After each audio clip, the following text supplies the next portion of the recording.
새로운 나라를 만들기 위한 노력을 해야 됩니다. 이게 뭐냐면 인권연대는 정부나 기업의 지원을 사양하고 오로지 시민의 참여로만 운영하는 100% 순도의 민간 인권단체입니다. 네, 저희가 대선을 대비해서 새로운 코너를 준비했습니다. 이른바 이제 대선 미리 보기입니다. 저희가 여론조사를 토대로 해서 대선을 전망하고 그리고 각 정치 세력들의 전략을 분석해보는 그런 코너인데요.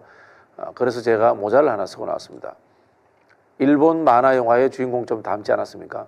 명탐정 코난 컨셉입니다. 네. 짠. 네. 명탐정 코난 컨셉을 같이 하실 두 분을 제가 소개해드리겠습니다. 오창익 인권연대 사무국장님 나오셨습니다. 네, 안녕하세요. 고맙습니다. 불러주셔서. 네, 현재 인권연대 사무국장을 맡고 계십니다만은 제가 보기에는 대한민국의 탑 클래스 시사평론가다. 아이고, 네, 감사합니다. 분석할 수 있는 탁월한 역량을 가지고 계시다. 이렇게 소개를 드리겠습니다.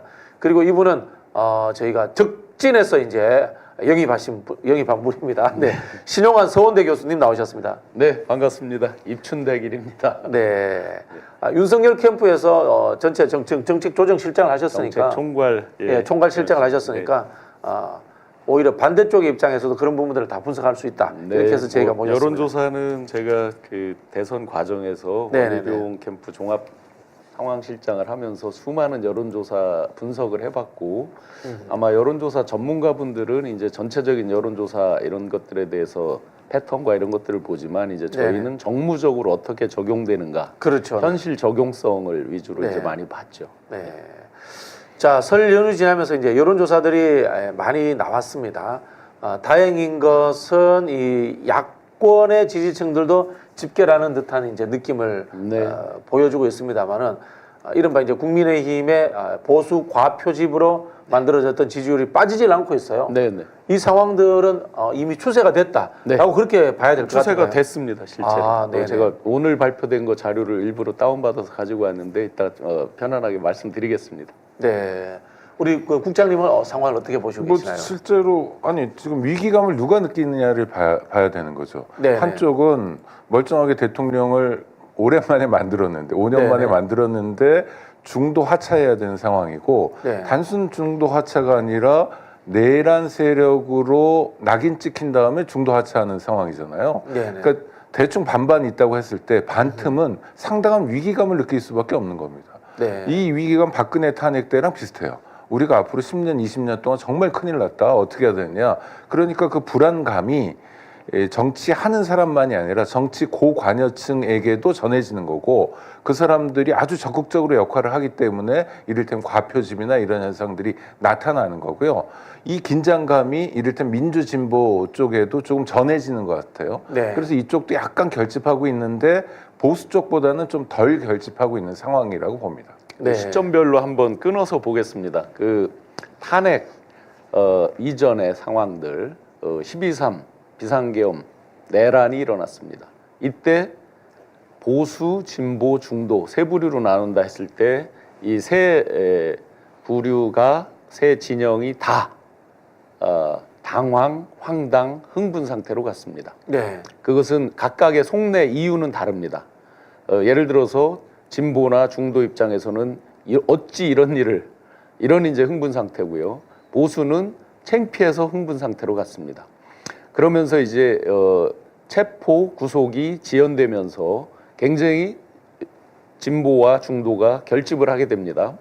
그러면서 이제 체포 구속이 진행되면서 두 번의 카타르시스를 느낍니다. 그러면서 자연 이완기에 들어가 있습니다. 현재가 자연 이완기에 있다고 보시면 될 것 같습니다.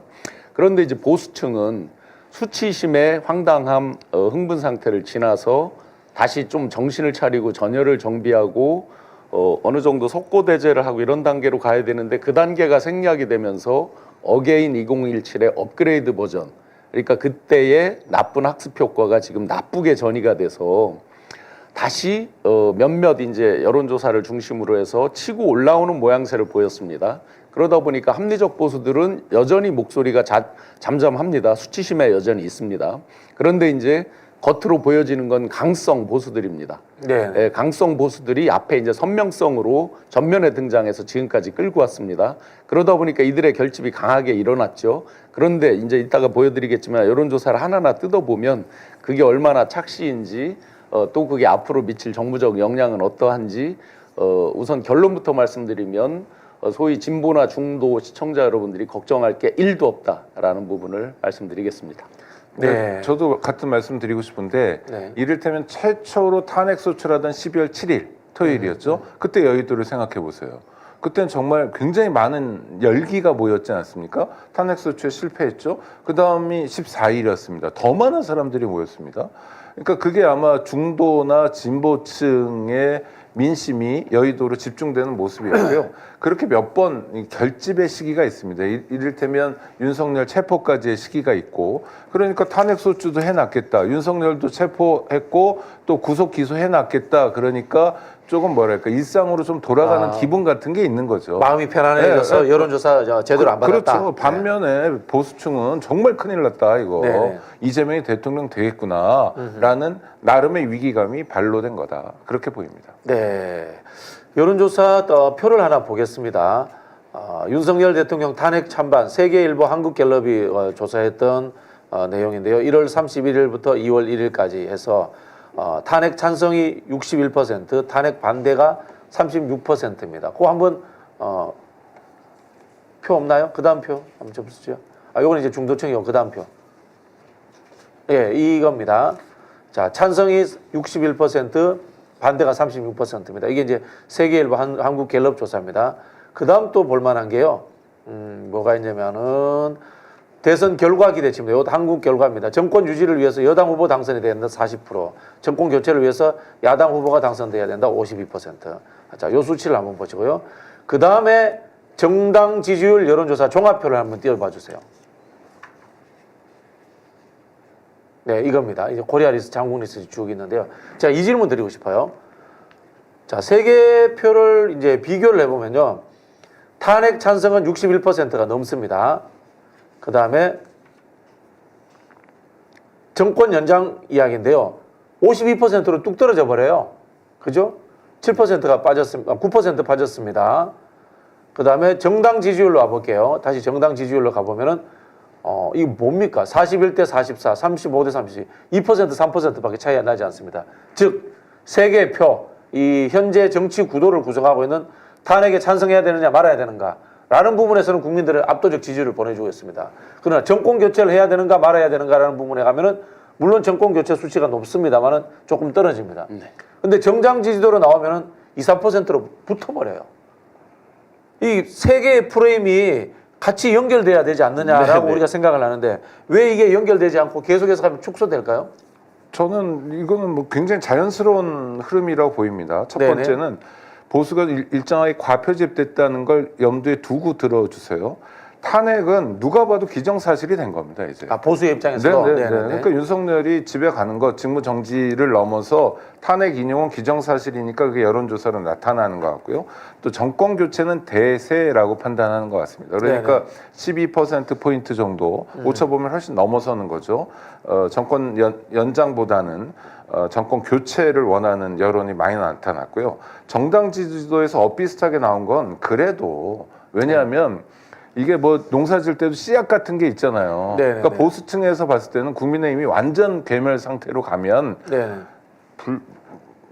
이건 문제가 있다라고 생각하시는 것 같아요. 그래서 일종의 미호도 다시 한번이랄까 이런 정서가 반영되고 있는 것 같아요. 다시 이야기하면 중도층은 말할 것도 없고 보수층이라 하더라도 탄핵을 기정사실로 받아들이고 있고, 두 번째 정권 연장보다는 정권 교체도 대세라는 것까지는 받아들이는데 그렇다고 국민의힘을 완전 내다버릴 수는 없는 상황이다라고 판단하시는 것 같아요. 그렇다면은 이런 거네요. 뭐 가치적인 판단론에서는 윤석열 정권이 못하고 있다. 네. 그리고 정권 교체되는 게 맞지만은 현실적인 이익의 문제로 오니까 그래도 내 정당 찍어야지. 라는 이런 선택으로 간다는 그렇죠. 것 아닙니까? 그렇다면 역으로 이런 해석도 되는 겁니다. 민주당이 이 프레임을 적극적으로 활용해서 굳히기로 하는 데에는 아직까지 미흡하다. 네. 이런 비판 가능한 거 아니겠습니까? 예, 그 비판은 뭐 합당하다고 봅니다. 네. 우선 결론적으로 지금 이제 국장님 말씀하신 거를 약간 이제 다른 각도로 말씀드리면 빛의 속도로 윤을 버렸다. 네. 딱 그 12.3 내란 실패하는 순간 빛의 속도로 버렸다. 지금 보시면 국민의힘 지지율이 꽤 높게 나오는 거잖아요. 일반적인 그 심리 우리가 일반적으로 느끼는 것 비해서 높게 나오는 거잖아요. 무슨 네. 뜻입니까? 대통령이 지금 살아있다 그러면 해고적 투표입니다. 해고적 여론조사 응답입니다. 근데 이제 벌써 미래지향적으로 갔습니다. 그리고 조기 대선을 이야기하고 있는 건 거의 다 지금 보수 진영입니다. 즉 빛의 속도로 윤석열을 이미 버렸다. 그러니까 윤석열에 대해서 극우적인 목소리가 나오는 거 이런 부분들 극단적으로 제가 표현드리면 신경 쓸 일이 1도 없다. 네. 이들은 이미 미래지향적으로 갔다. 거기에 업그레이드 2017 버전이라고 제가 말씀드리잖아요. 어게인 2017인데 업그레이드. 그때 뭐를 했습니까? 사과를 하고 뭘 하고 일부 그런 제스처를 취했어요. 그랬더니 오히려 더 떨어져서 24% 얻었습니다. 홍준표라는 분이. 그랬더니 지금은 이제 그게 나쁜 학습 효과가 돼서 뻔뻔하게 나오는 거죠. 수치심이 뭘로 바뀌었습니까? 뻔뻔함으로 전이가 됐습니다. 그게 다수는 아니에요. 합리적 다수들은 지금 입을 다물고 있어요. 여전히. 그런데 선명성으로 표출이 돼서 올라오죠. 아까 한번 통계표 한번 보여줘 보실래요? 전체 모아진 거 한번 보여줘 보실래요? 좀 전에 그 보여주셨던 거. 좀 전에 보여주셨던 여론조사 동시에 나왔던 동시에 거. 좀 전에 했던 나왔던 것들요. 거. 네. 응답률을 한번 보세요. 저응답률은요. 대선 코앞에 있을 때 응답률입니다. 야, 엄청난 응답률이에요. 이 정도면 다 결집한 거예요, 거의. 평상시 응답률이 아닙니다. 평상시에 15% 나오기가 어렵습니다. 교화원이 직접 전화를 해도 평상시에 ARS 같은 경우는 2.5에서 3% 나옵니다. 네. 좀 이따 보여드리겠지만 오늘 발표한 거 리서치비에서 나온 거 응답률이 5%가 넘습니다.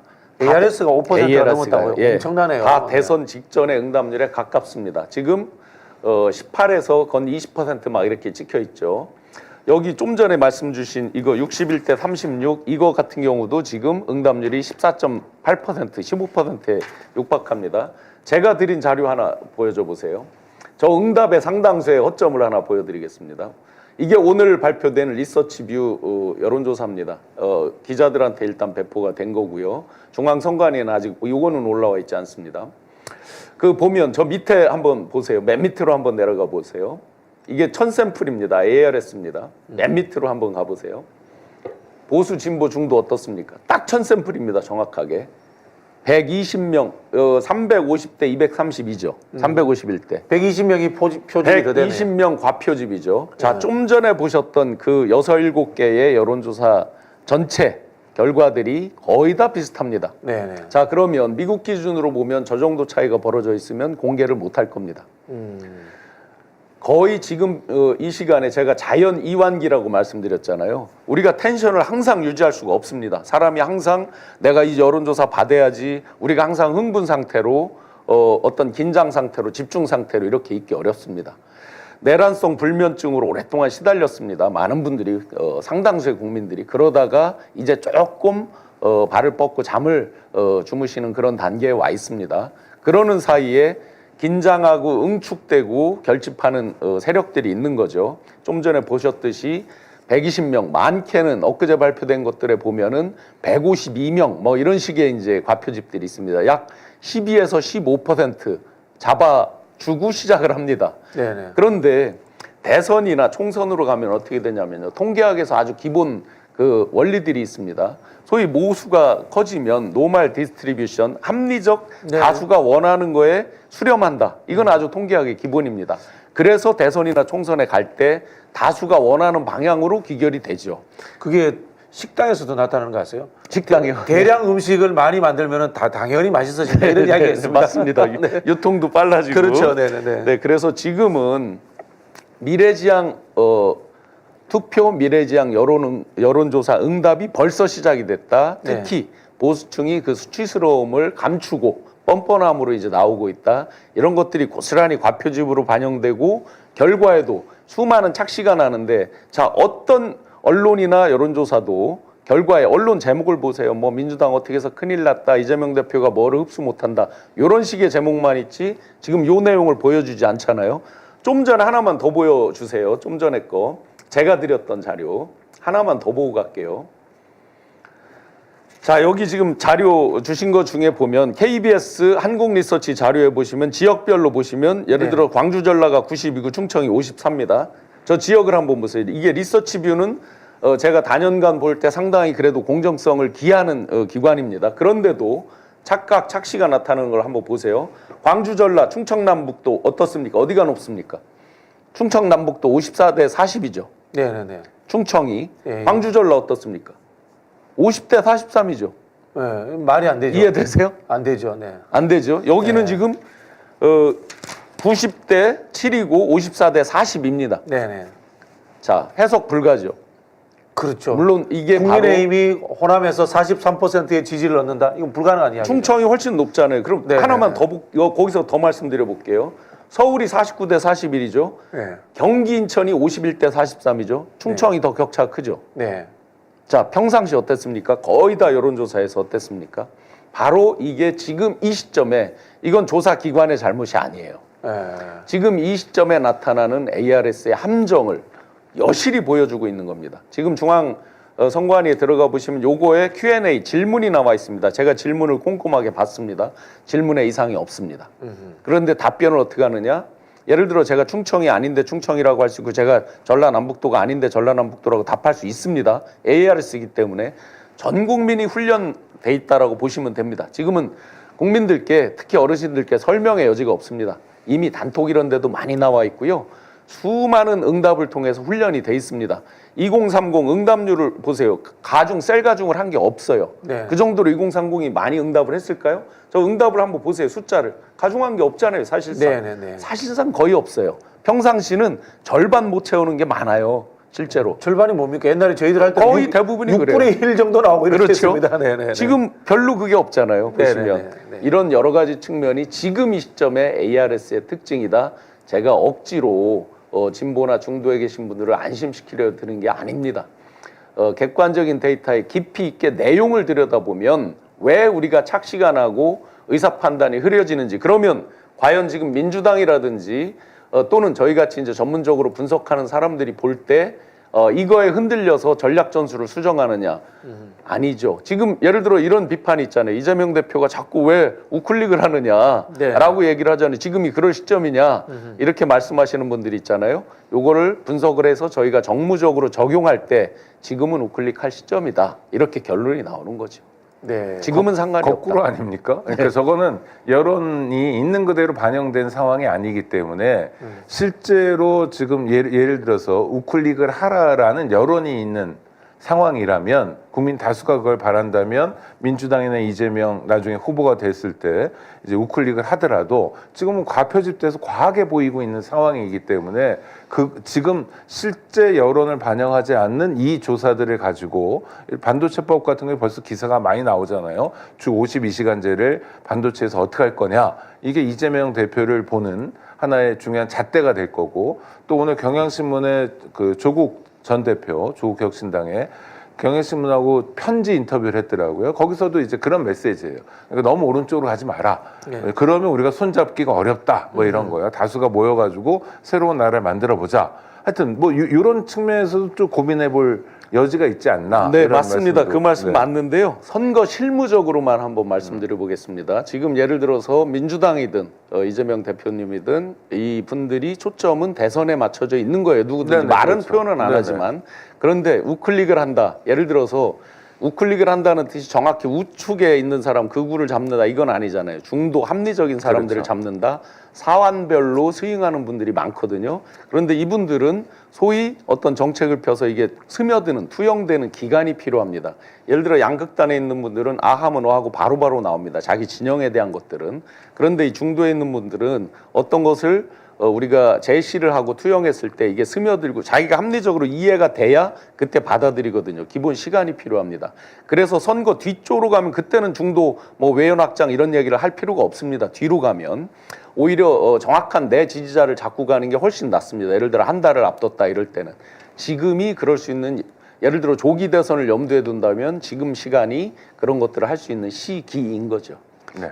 즉 이제 이 말씀이 같은데요. 구체적인 정책에 반응하기보다는 흐름을 잡아줘야지만이 신뢰하고 그렇죠. 네. 예를 들자면 주식시장에 신호를 보는 것 같은 그런 효과를 예. 준다라는 이야기를 하신 것 같은데요. 한편에서는 이런 이야기도 있습니다. 이게 이제 지금도 이제 진보 언론이라든가 민주당 내의 일부에서 나오는 이야기인데 아직도 내란이 종식되지 않았는데 벌써 대선판에 뛰어들면 어떡하느냐.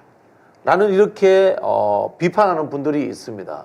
이 부분의 이야기는 사실은 우리 교수님 이야기는 완전 대치되는 이야기예요. 아니 그 뭐 형식적으로는 그런데 형식적으로 하는 실질적으로는 이야기입니다. 어떠냐면 여론조사에서 나타나는 거 아까 우리가 분석해드린 게 그거잖아요. 윤석열 끝났다. 네네네. 내란 심판 끝났다. 물론 헌법재판소에서 인용되지 않았고 네. 그다음에 윤석열 그 피고인에 대한 유죄 판단이 나오진 않았지만 법원에서 네. 국민들이 이미 결정을 해버린 거예요. 네. 그리고 관심은 대선으로 가버린 겁니다. 우리 그 서울의 소리 구독자 여러분들도 같은 요청이거든요. 그렇죠. 이번에 네. 대선에서 좀 잘해가지고 좋은 나라 만들어보자라는 여론이 비등해요. 네. 그런 상황에서 형식론에 얽매여가지고 뒷짐지고 있고 네. 아무것도 아닌 척하고 있는 건 되게 바보 같은 거고 저는 최근에 이재명 대표가 뭐 그걸 우클릭이라고 하는지 모르겠지만 민생 위주로 여러 가지 정치적 발언들을 많이 하는 것 그건 저는 굉장히 긍정적으로 평가합니다. 그래야 뭐 교수님 말씀하신 좀 안도감도 줄 수 있고 또 중도 사람들이 갑자기 마음을 정하는 것도 아니고 그래서 내가 이런 일들을 통해서 여러분들의 민생을 도모할 수 있는 실력도 있고 안목이 있다는 걸 보여주는 것 그거는 꼭 대선이 아니더라도 정치인의 일상 활동일 수도 있는 거거든요. 네. 그것마저 하지 말라는 건 전 과하다고 봅니다. 네, 그 제가 그거를 이제 역시나 선거 실무적인 측면, 정무적인 측면으로 한번 말씀을 드려보겠습니다. 지금 많은 시청자분들이 또 지지자분들이 말씀하시는 게 맞습니다. 저도 어느 방송에서 일부러 먼저 조기 대선을 이야기하지 않습니다. 조기 대선을 이야기하는 분들이 있죠. 마음이 다급한 분들. 장이 온다, 장날이 선다, 장돌팽이가 물건 팔러 안 나가냐라고 말씀하신 분 있죠. 홍준표 네. 시장님. 그다음에 이미 어제 물건을 파신 분도 있죠. 내가 이준- 팔겠다고 이준석 선언한 씨. 분도 네, 있죠. 네. 대부분 뭡니까? 또 양고기 갖고 왔나요? 개고기 아마도 그거는 이제 선례들이 있으니까요. 명태균 게이트에 명단이 오르내린 분들의 마음이 아마 가장 바쁘긴 하겠죠. 그러면 우리가 솔직하게 한번 보자고요. 이번 대선이 민주당에게 과연 또 진보 진영에게 얼마나 큰 의미가 있고 앞으로 얼마나 어려움이 있을지를 한번 보자고요. 자, 그 누구도 지금 먼저 조기 대선을 이야기하면 안 된다. 맞습니다. 왜냐하면 부자 몸주심이기도 하고 만약에 조금이라도 오버가 되면 중도층이 너희들 벌써 다 된 것처럼 오버하는 거냐 건방지게 이렇게 될 수 있습니다. 그런데 여기서 하나 조금 더 깊게 들어가 보세요. 집권을 염두에 둔다 그러면 양 당이 이건 민주당이든 국민의힘이든 뭐를 준비해야 됩니까? 대선전이 하나 있죠. 네. 그다음에 집권 이후가 이후가 있습니다. 있죠. 자, 어게인 2017보다 훨씬 지금 갈등 구조가 심하죠. 그런데 집권 이후 부분을 한번 보자고요. 평상시 인수위는요, 평균적으로 노무현 대통령 MB 박근혜 때요, 150명에서 200명이에요. 네. 그분들이 50일 동안 활동을 해요. 네. 그렇게 해서 정책과 여러 가지 공약을 현실화하는 것과 인사 검증 기초를 통해서 장관들에 대해서 섀도우 캐비넷 그 리스트업을 다 해놓습니다. 조난 자료는 정권이 바뀌면 다 폐기가 됩니다. 자, 이번에 잘 보시면 이 갈등 구조에서요. 민주당 아무 말도 못하죠. 쉽지 않죠. 건방지다. 니네 벌써 된 거냐.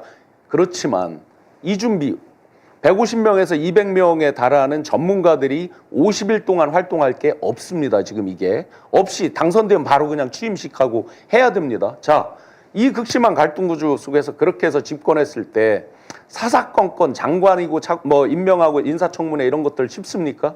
자, 보세요. 아무도 말 못하지만 이 부분 안 하고 갈 수 있습니까? 국민의힘은 안 합니까? 지려고 선거합니까? 자기들도 이긴다 그러면 이 부분 준비해야 됩니다. 그런데 아무도 말 못하잖아요. 바로 요 현상이에요, 지금. 그런데 국민 여러분께서 그럼 이거 준비하지 말아라 할 수 있습니까? 만약에 이 상태에서 준비 대충 했다가 집권하면 정말 어떻게 됩니까? 산적한 과제 한두 가지만 말씀드려도 숨이 턱 막힙니다. 예를 들어서 용산 대통령실, 한남동 공관 쓸 수 있습니까? 없습니까? 현실적으로. 청와대로 돌아갈 것인가 말 것인가. 누가 대통령이 돼도요. 못 쓰죠. 그건 누가 네. 돼도. 네, 맞습니다. 벌써 그거 하나만 해도 숨이 턱 막힙니다. 네. 그동안 날려버린 돈들, 부가적인 돈까지 1조 가까이 들어갔습니다. 새로 한다고 했을 때 과연 그 이상이 안 될까? 시간은 어떻게 될까? 이런 준비는 누가 합니까? 대선 기간에 이거 할 수 있습니까? 자, 이렇게 현실로 보면요. 그럼 저희 같이 실무적으로 준비를 하고 하는 사람들은 무엇을 해야 됩니까? 겉으로는 그 누구도 말하지 않습니다. 지금 이 분석도 마찬가지입니다. 그 누구도 말할 수 없습니다만 물밑에서 이러이러한 분석과 준비를 안 하고 있다? 그러면 우리 가슴에 총칼을 들이댄, 우리 가족에게 총칼을 들이댄 사람들이 다시 집권을 하는 황당함을 맞이할 수 있다는 겁니다. 신 교수님 이제 그런 면에서 우려를 말씀해 주셨는데 기본적으로 정당이라는 게 그런 준비를 일상적으로 하는 조직이고 제가 최근에 몇 가지 점검해 본 거에 의하면 민주당은 제법 준비가 되어 있는 것 같아요.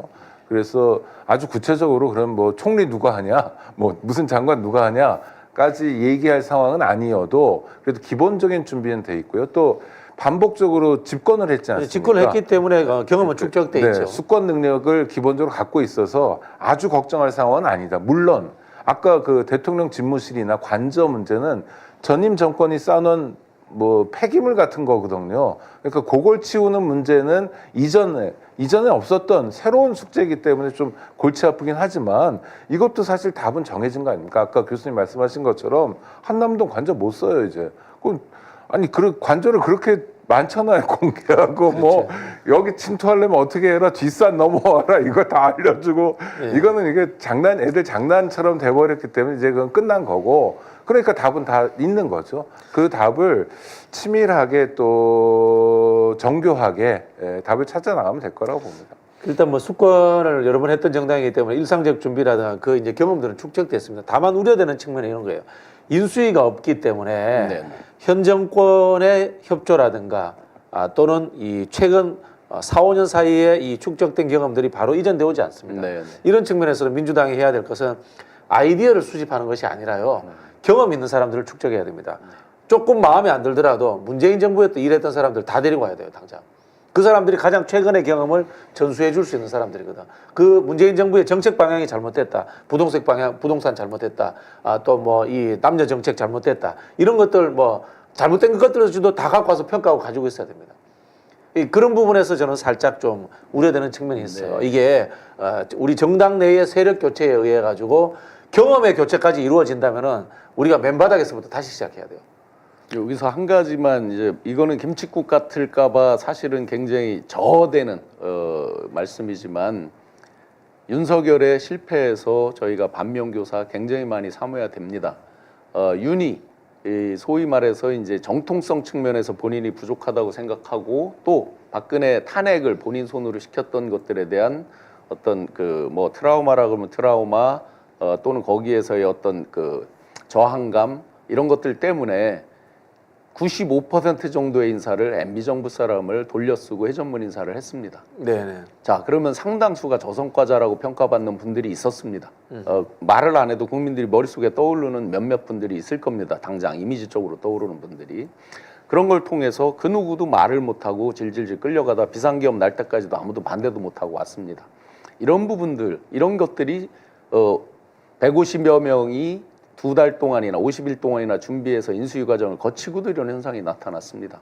그러면 급작스럽게 준비되지 않고 덜 준비되고 어떤 세력을 썼다 했을 때 그 부작용 민주당이라고 없애라는 법이 없습니다. 물론 이거는 제가 미리 전제를 드렸습니다. 김칫국 같은 얘기라서 굉장히 조심스러운 부분이지만 그래서 저희가 기존에 2017에 집권할 때 그런 부분 대비해서 지금 정말 10배 이상 노력을 해야 긴장하고 노력을 해야 잘 될똥말똥하다. 이 갈등 구조 하루아침에 도저히 치유가 안 된다. 그리고 아까 이제 물리적인 외적으로 보이는 대통령실 이런 과제만 말씀드렸잖아요. 한 가지만 딱 예를 들어서 소프트웨어적 행정적인 거 말씀드려볼까요? 사법개혁 어떻게 합니까? 이번에 우리가 여실히 안 봤습니까? 관할권, 수사 관할권, 검찰, 경찰, 공수처. 그러면 사법개혁. 이건 단순 TF로 하루 이틀에 될 일이 아니에요. 지금 시점에 맞추어서 그런 것들, 그런데 정권 중반에 가다 한다? 쉽지 않습니다. 동력 떨어지는 거 잠깐입니다. 그러면 다 초반에 해야 될 일들인데 이런 거에 대한 준비 정말로 많이 필요하기 때문에 이 여론조사 분석부터 대선 준비 그리고 집권 이후까지를 동시에 지금 우리가 마음속으로 준비하고 노력해야 될 시기라서 시청자 여러분들께서 단순히 지금 이 와중에 탄핵 와중에 이걸 할 얘기냐 지만 그건 겉으로 당연히 맞는 말씀이지만 이게 득표에도 도움이 돼요. 그럼요. 아니 그리고 저는 신 교수님 말씀에 전적으로 공감하면서도 그래도 우리 구독자들을 좀 안심시켜 드리면 예를 들어 형사사법 구조를 개혁해야 되잖아요. 검찰 개혁 어떻게 할 거냐?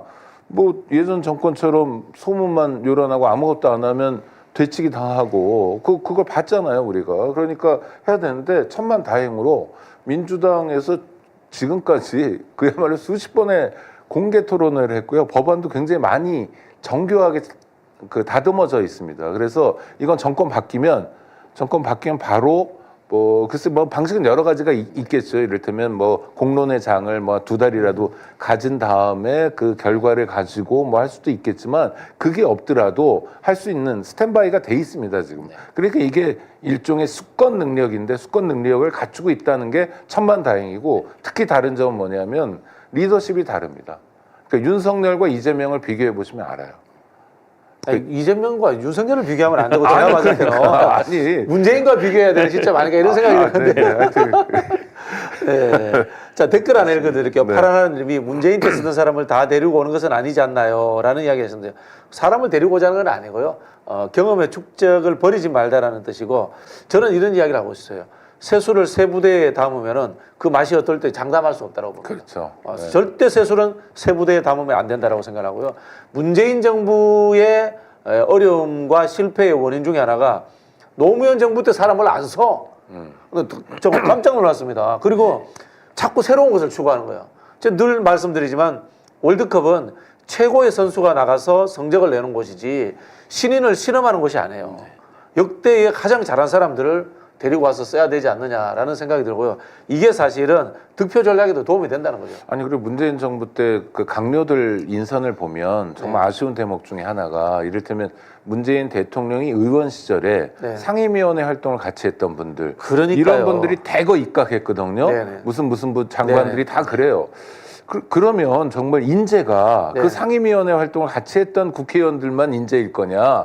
전혀 아니잖아요. 그렇죠.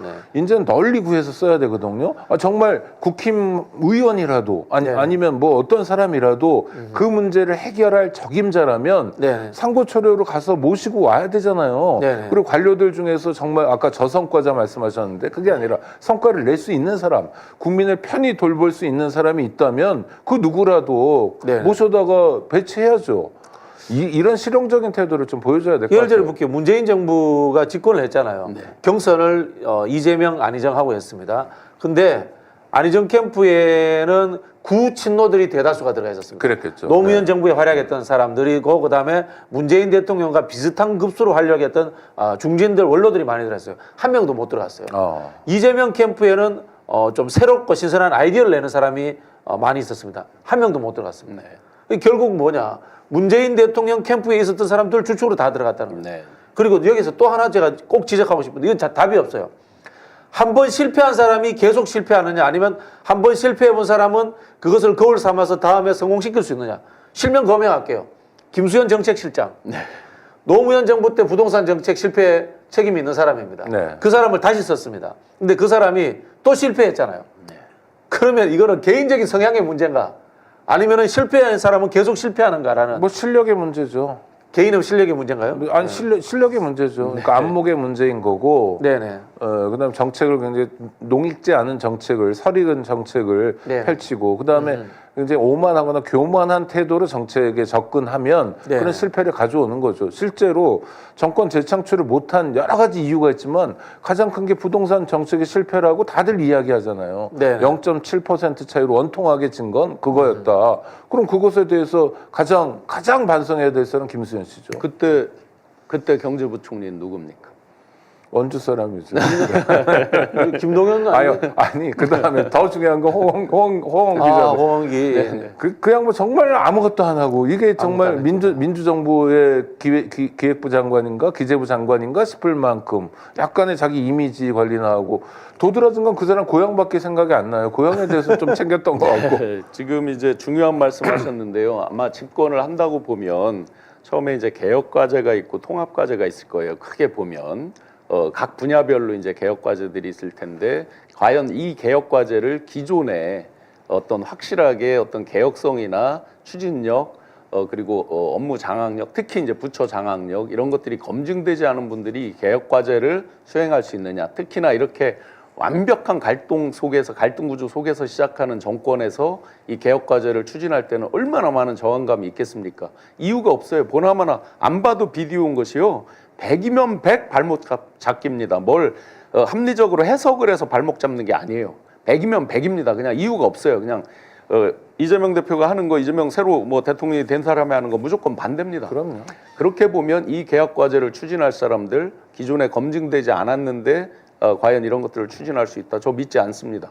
제가 이런 말씀드리죠. 지금 이 11명의 강요들이 뭐 반대했다 이런 걸 제가 안 믿는다고 그러잖아요. 그날 기상기험에 반대. 이유가 있죠. 그분들이 평소에 상당 부분 제가 같이 일하면서 보거나 했을 때 뭘 반대하고 정말 목숨 걸고 하는 걸 본 적이 없는데 과연 그 순간에 절체절명의 순간에 과연 그게 용기를 내서 반대를 했을까? 마음속으로 반대했겠죠.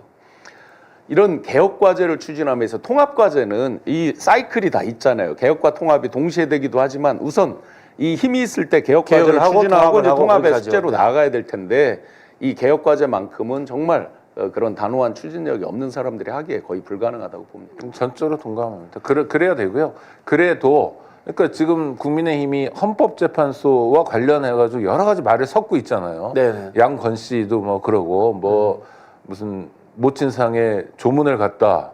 부주금을 냈다. 돈도 안 냈다. 어쩌고 말도 안 되는 가짜 뉴스를 공당의 책임자들이 퍼뜨릴 정도로 흔들기를 하고 있어요. 이거는 법치주의의 근간을 흔들어 버리는 건데 흔드는 사람들이 법조인 출신이기 때문에 더 끔찍하고 더 놀라워요. 이런 일들을 새로운 정부가 들어서는 많이 하겠죠.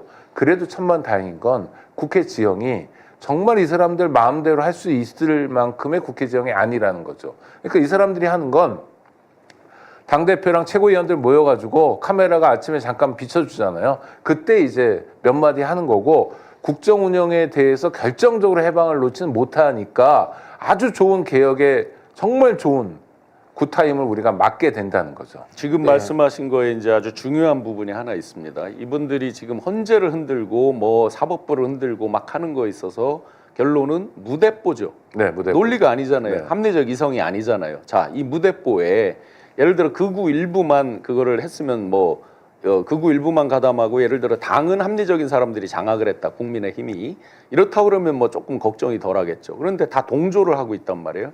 물론 어느 순간에 또 태세 전환을 하겠지만 이분들한테는 당권이 걸려 있어요. 지금 비대위 체제예요. 그럼 당권은 누가 잡느냐? 선명성이 강한 사람들이 또 잡는다는 걸 어게인 2017을 통해서 알고 있어요. 그렇죠. 계속 동조해서 가요. 자, 정권을 새로운 정부가 들어섰을 때 역시 발목 잡는 것도 무대뽀다. 네. 그런데 그 부분에서 의석수는 중요치 않다. 예를 들어서 청문회 인준을 안 합니다. 총리 같은 경우는 인준을 안 하면 아예 출범을 못 하잖아요. 재청권이 생기지 않잖아요. 인준을 안 하는 건 소수당의 일부가 빠져나가는 거지 국회에서 과반으로 다 되잖아요. 아니 일단 인준을 어쨌든 이거 그러니까 선명하는 인준을 안 하죠. 아니 3분의 2만 못하는 그러니까 거지. 총리 같은 경우 못하기 때문에 재청이 안 되잖아요. 기본적으로. 아니 총리는 과반이니까. 총리 과반이니까 할 수 있죠. 굉장히 하여튼 모든 걸 무대뽀로 이제 그러니까 윤석열 정권은 총리를 바꾸지 못하지만 민주당이 동의하지 않으면 네네. 임명 제청을 해야 되니까. 근데 여기는 다르다는 거죠. 네. 예. 아마 이제 교수님 무대뽀로 이야기- 발목 잡는 것들 아니요, 저는 이것들에 그 대해서 계속 포인트는 우려를 해요. 교수님 이야기에 네. 저도 동의되는 게 아마 그냥 장애로 나가버릴 것 같아요. 그렇죠. 네. 이 제도권 야당이 아니라 제도권 밖에 있는 이 급진적인 어떤 뭐랄까 극우 세력처럼 행태로 그렇게 해서 정권 초반부터 뭐 이재명 퇴진운동, 앞에, 민주당 퇴진운동 네. 이런 거 할 것 같아요. 동대구역 네. 앞에 모이고 그럴 거예요. 네. 그런 막. 근데 제도적으로 발목 잡는 건 불가능하고 장외에서 시끄럽게 구는 건데 그 상황에서 제대로 된 리더십을 어떻게 보여주느냐. 정말 이 개혁은 국민을 위해서 갈 수밖에 없는 개혁이고 그러면 대체로 6대4 또는 7대3으로 국민들이 지지해 줄 거예요. 구체적인 개혁안을. 그래서 하나하나씩 개혁의 성과를 쌓아내면 된다. 네. 근데 그게 이제 노무현 정부 때 박근혜가 야당 대표하면서 130일을 장외에 있어 버렸거든요. 네. 굉장히 국정에 부담이 됩니다, 사실은. 네, 되죠. 제도권 야당이 그렇게 하면요. 자, 여러분 저희 토론이 이 정도면 굉장히 수준이 높지 않습니까? 일단 구독, 좋아요, 알림 꼭 좀 부탁을 드리겠고요. 저희가 이런 식으로 앞으로 대선까지 진행을 할 생각입니다. 자, 마지막 주제 이걸 한번 꼭 다뤄봐야 될 것 같아요. 민주당 당내 문제인데요. 김경수 지사의 메시지가 파장을 일으키고 있습니다. 생각보다 셌다. 이런 이야기도 있고요. 뭐 저기 경쟁자니까 할 수도 있지 않느냐 이런 이야기도 있고 이제까지 뭐 하다가 나타나서 갑자기 권력 앞에서 이런 뭐라고 합니까 주워 먹고 있다는 이야기를 하느냐 이런 비판이 있습니다. 두 분은 어떻게 보셨습니까? 자, 첫 번째로 그분들이 가장 이렇게 해서 강조할 때 어떤 목소리든 그 배후에 이분들이 배경을 깔고 하는 이야기가 있습니다. 뭡니까? 노무현 정신이잖아요. 네, 공통적으로 말하고 있는 겁니다. 그래서 제가 노무현 정신에 대해서 챗GPT로 찾아봤습니다. 네. 그리고 그걸 지금 현재적인 시점에서의 해석 이런 것들을 해봤습니다. 가장 중요하게 얘기하는 게 직접 국민과의 소통 이런 것들이 이제 겉에 드러난 현상이죠. 근데 정의성이라는 것을 이야기하고 있습니다. 그러면 지금 이 시점에서의 정의성, 노무현 정신에서 강조한 정의성은 과연 무엇인가? 그러면 12.3 계엄 세력의 내란 세력에 맞서서 어떠한 일을 하고 그것을 우리가 새로운 어떤 동력으로 앞으로 집권을 하고 새로운 대한민국을 만드는 걸로 승화해라. 이런 것들이 아마 천국에 계신 노무현 대통령이 강조하는 노무현 정신의 정의성일 것 같습니다. 자, 그러면 지금 이분들이 장날이 가까이 온다 하는 걸 먼저 감지하고 자, 우리에게 이러이러한 물건을 우리가 팔을 테니까 이러이러한 자리, 이 목을 우리한테 주세요. 지금 이 얘기를 하고 있는 거잖아요. 순서가 틀렸다. 통합 안 할 것 같습니까? 과연 가장 절박한 사람이 누굴까를 한번 우리가 고민해 보면 답이 나옵니다. 가장 절박한 분이 누굴까요? 0.73으로 진 분이 가장 절박하지 않겠습니까? 가장 절박한 분이 그러면 다 내치고 나 혼자 다 알아서 할 거야 하겠습니까? 순서가 있죠. 그런데 지금 일단 각자 자기 위치에서 자기 할 일 최선을 다해서 하고 있으면 다 그 순서가 됐을 때 그 모양새와 격식과 이런 것들을 다 갖추어서 통합의 행보가 당연히 나오게 되어 있죠. 그런데 먼저 나에게 어떤 자리를 주면 내가 물건을 팔겠다. 각자 자기 지역에서 맹주 또는 맹주를 자임하고 있는 분들이잖아요. 그럼 각자 자기 할 일 하고 계시면 되죠. 제가 왜 투사가 되어야 됩니까? 제가 평소에 과격한 표현이라는 것도 거의 하지 않았던 놈이 어쩌다가 과연 이런 투사적인 면모로 바뀌게 됩니까? 각자 자기 할 일 하고 계셔라. 순서가 틀렸다. 통합 안 한다? 절대로 가장 절박한 분이 그걸 안 할 리가 있겠습니까? 그런데 자기 요구사항 먼저 내밀고 청구서 내밀듯이 지금 우죽순으로 태어나서 한다? 과연 이것을 어떤 국민들이 자, 그러면 노무현 정신의 마지막 아까 말씀드린 대로 국민과의 직접 소통 그건 뭐겠어요? 같이 철학을 바탕으로 국민의 마음을 잡아라. 유권자의 마음을 잡아라. 지지자들의 마음을 잡아라. 지금 이렇게 하니까 마음을 못 잡는 거죠. 그러니까 진정한 소통이 안 되는 거죠. 네. 그러니까 지난주 목요일이었잖아요. 설 연휴 마지막 날 이재명 대표가 문재인 전 대통령을 방문했습니다. 설 인사차 간 거죠. 뭐 자연스러워요. 근데 그 이전에 나를 맞춘 것처럼 임종석, 김부겸, 김경수 씨 등이 일제히 이재명 비판에 나섰습니다. 이건 좀 심각한 거죠. 이건 기획의 냄새가 나요. 그럼 저기 문재인 대통령 쪽에서 기획했다는 겁니까? 그렇죠. 아니 그러니까 문재인 대통령이 기획했다가 아니라 문재인 네. 대통령 쪽에서 기획한 거죠. 네. 날짜는 정해져 있는 거고 그 날짜에 맞춰서 관심도가 올라갈 테니까. 야, 이게 잘 나오겠는데. 아니 정말이죠.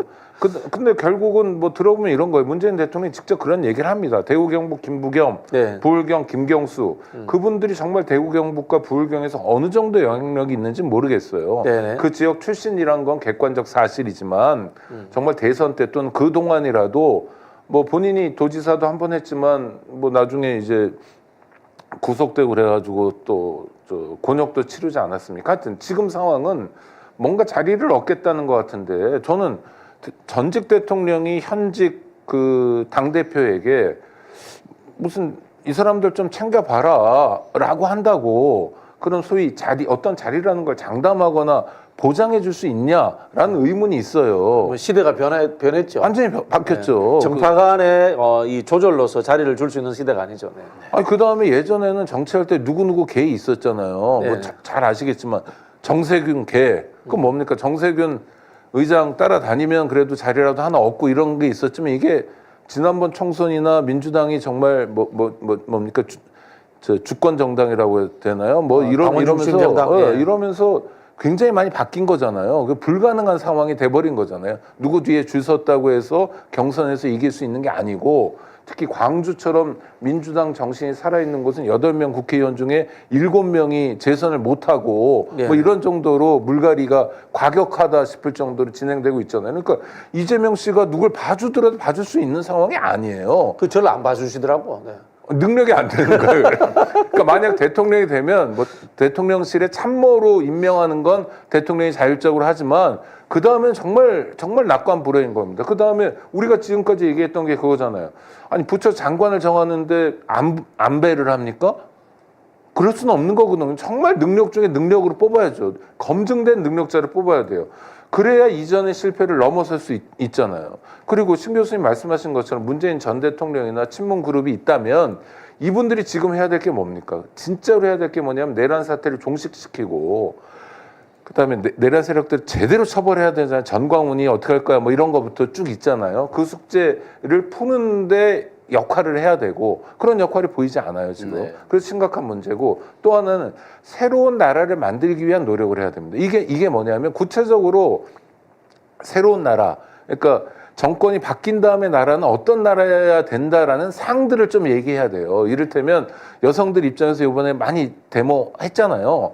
민주화 투쟁을 많이 하셨는데 이분들이 얘기하는 것 중에 치안에 대한 불안이 있어요. 여성이기에 느끼는 치안에 대한 불안이 있어요. 그럼 그것에 대해서 화답해줘야죠. 각자 자기가 내가 국회에서 행안위 활동을 했는데 이런 부분이 부족하다든지 경찰 중에 여경이 부족해서 생긴 문제라든지 뭐 이런 것들을 챙겨주는 거예요. 그러면 그만큼 풍성해지는 거거든요. 그러니까 공동체를 위해서 노력을 해줘야지 내란 사태 극복을 위해서 투쟁을 하고 이게 아니라 그냥 옛날 구도를 가지고 정말 장돌뱅이에요, 이러면. 맞습니다. 지금 거기에 한 가지만 첨언드리면 정확한 말씀이고 이분들이 다 보이는 현상만 갖고 얘기를 합니다.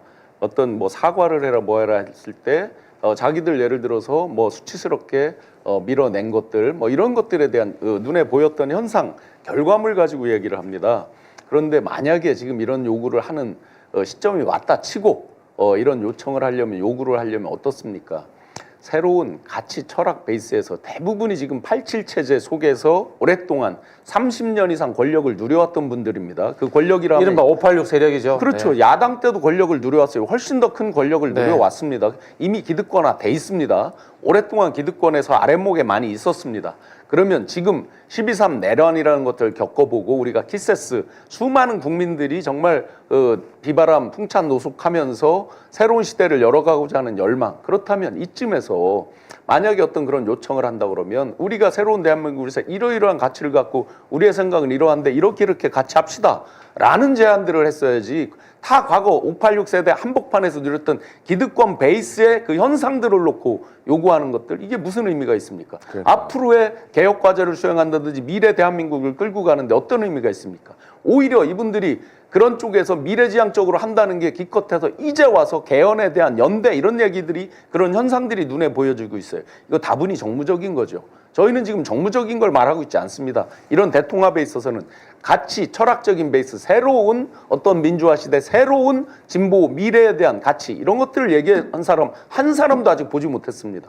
이건 네. 우리가 계속해서 보수 진영이 가치 철학이 다 무너졌다고 비판하고 있잖아요. 그러면 이건 저희한테 고스란히 돌아오는 화살이죠. 마찬가지죠. 그렇죠. 뭐 김경수 씨든 뭐 임종석 씨든 나는 이런 나라를 만들겠다. 대한민국 이렇게 끌고 갔다라는 구상하에서 그런 지점에서 나는 이재명과 이렇게 다르기 때문에 이재명 이런 점을 비판받아야 돼. 네. 이렇게 시작을 해야 되는데 지금은 지나간 정치 행태에 대해서 시비 거는 것으로부터 이제 출발한다라는 느낌을 줄 수밖에 없는 거죠.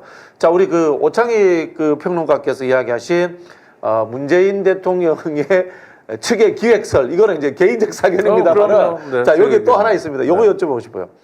김경수, 김부겸은 이야기하는데 왜 김동연, 임종석은 이야기도 안 해줍니까? 문재인 대통령은. 그러니까 좀 친소죠. 아까 얘기했잖아요. 장관을 시키려면 네네네. 나랑 같이 상임위원회를 해야 되잖아요. 아니, 네네. 그러니까 문재인 대통령이 네네. 품성이 굉장히 맑고 네네. 진짜 책방주의에 딱 어울리는 캐릭터예요. 네. 근데 국정 운영의 책임자로서 부족한 점이 많아요. 네네. 사익 추구형이 아니에요. 이분이 아주 그러니까 결도 곱고 좋은 면이 많은데 아니 본인의 사익치고는 안 했지만은 네. 국민 개개인의 사익에는 보탬이 되도록 해주셔야죠. 그렇죠. 그게 공익이죠. 국민 네. 개개인의 사익을 모아놓으면 공익이라고 하는데 그런 면에서 부족한 점이 있었던 거죠. 그러니까 김경수나 김부겸은 좀 더 가깝고 네. 임종석이나 김동연은 조금 거리도 있고 이런 거죠. 네. 네. 아니 오늘 방송 끝내야 되죠. 딱 예, 한마디만. 예. 네, 아니 왜냐면 네. 오늘 오후 2시에 저 네. 마은혁 재판관 관련해서 네, 네. 헌법재판소 결정을 하잖아요. 네, 네. 근데 어제 주진우라고 이 국힘의 국회의원이 뭐라고 그랬냐면 이 사람 인민노련했던 사람이다 이렇게 해버린 거예요. 그 김문수는 어떻게 해요? 아니 근데 그게 아니라 그렇지. 하태경은 어떻게 해요? 전직 근데 주사파. 인민노련이라고 하니까 되게 이상해 보이는데 이게 인천 인천 지역 민주노동자연맹. 민주노동자연맹이거든요. 네, 네, 네. 아니 이 말씀은 좀 구독자들한테 그래서 네. 주변에 좀 얘기 좀 하자. 예. 그리고 87년에 만들어진 거예요. 네, 네. 송영길도 있었고 뭐 많아요. 노회찬도 있었고. 네, 네, 그래서 네. 정말 아무것도 아닌 거예요. 별로 뭐 미안한 얘기는 한 일도 없고 민주화투쟁에서 데모 좀 했어요. 근데 이걸 가지고 말이야 민주화 이후의 국면에서 그 김문수는 서울 지역 민주노동자의 선호련인데. 선언련이죠. 네. 아니 네. 그러니까 그걸 마치 뭐 북한에서 얘기하는 인민인 것처럼 아, 해가지고 진짜 정말 이러지 나쁜 말아야 사람이네, 된다. 나쁜 진짜. 사람이에요 네. 주진우. 오늘 아마 이제 헌재에서 임명해라 하는 쪽이 나오지만 이제 그걸 강제할 수 없다는 건 31일 날 네. 그 헌재에서도 밝힌 거고.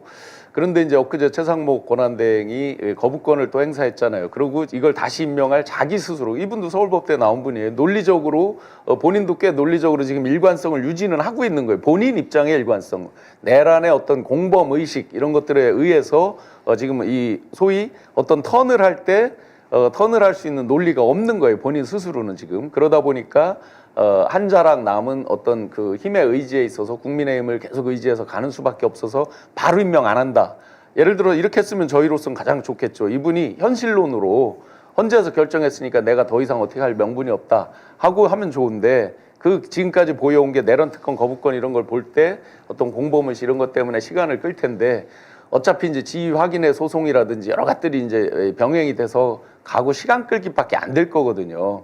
그럼 이제라도 국민 앞에 석고되지 않은 마음으로 못 말렸던 거에 대한 석고되지 않은 마음으로 이제라도 분명하게 임명하시라라는 말씀드리고 싶고 다음 시간 혹시 저기 할 때 예고편 하나 말씀드리면 지금 이대로 가면 국민의힘은 김문수 장관이 후보가 됩니다.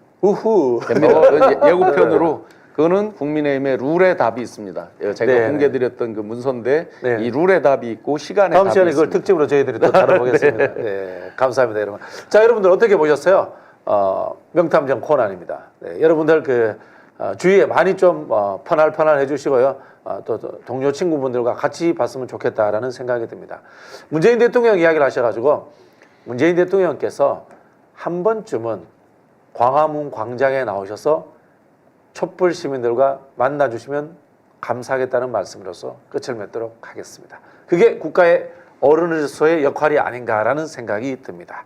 네, 2025년 대선 작전 타임 이것으로 마치도록 하겠습니다. 감사합니다. 두 분 다 감사합니다. 감사합니다. 국방부 장관이 육군사관학교 교내에 있는 독립운동가 홍상 철거 계획을 인정했습니다. 육군사관의 정체성은 6.25 전쟁이라고 하는 공산주의자로부터 언제까지 홍범도 장군을 이렇게 모욕할 겁니까? 싹쓸이라 그러죠, 싹쓸이라 그러자!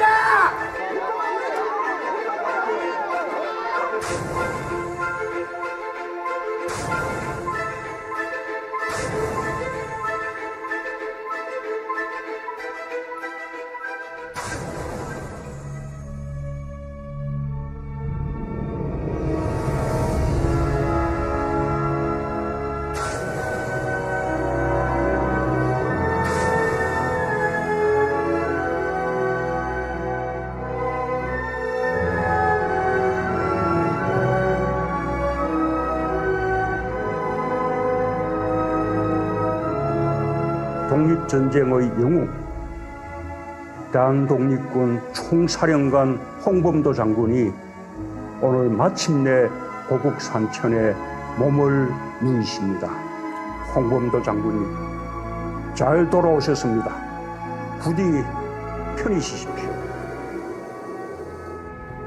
조국의 독립을 위해 평생을 헌신하신 홍범도 장군님의 귀환을 모시게 되어 영광입니다. 지금부터 대한민국 공군이 안전하게 호위하겠습니다. 7,